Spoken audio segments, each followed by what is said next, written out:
Ассалаумағалейкум достар, сіздермен есбол деседі. Бүгін маған Мирас деген бір видео түсіріпті. Мен жайлы қызықты факттар 6 факт жинапты, негізі 7 емес. Мен қосып қояйын, мұнда спойлер деп тұр әйтеуір. Көрейік ал 2014-те не істей алатынын көреміз қазір.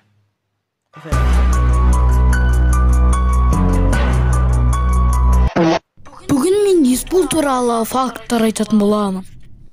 Және де сіздер білмейтін факттар да бар. Көрейік ал. Есбол, ол Маңғыстауда тұрады.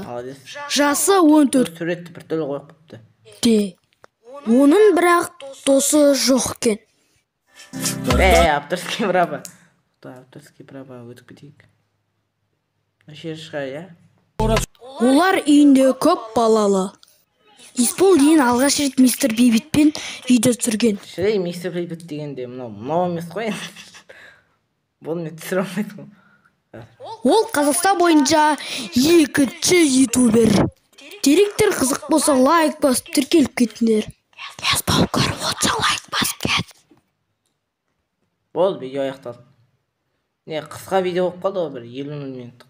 Мен ойлаған бір экса деген бір 1000 сағаттық болады деп. Мағұл. Мана ана жерде авторский право бар болды.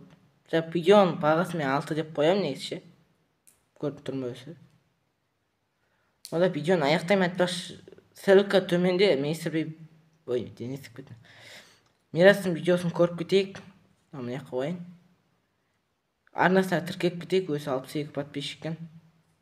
Жақсы істен болған мен есбол табай шау. Достар, мен мана рексадан кейінгі саттарымды айтайын. Негізі Мирас бәрін жақсы жасаған. Бірақ анау видеоның ортасында сатты көрген шығарсыздар, типа дос жоқ ден. Бұл негізі басқа мағынада айтқаным ғой менден. Мағынаны түсініп тұрсыздар ғой. Мирас басқа жақта, мен басқа жақта. Еще ол менен кіші, ал мен былай өсімен жасты құрдас дос айтқаным ғой. Еще менің қасымда тұрады. Мен сондай мағынада айттым ғой. Сосын видео жақсы шыққан, 2014-те болады негіз. Мен өзім бұндай видео істемеген вообще. Бірақ 6 факт болғандықтан енді бұл аз сияқты, минуты да аз. Келесіде көп болады деп ойлаймын енді. Мен жалпы өз ойымды айттым. Сау болыңыздар.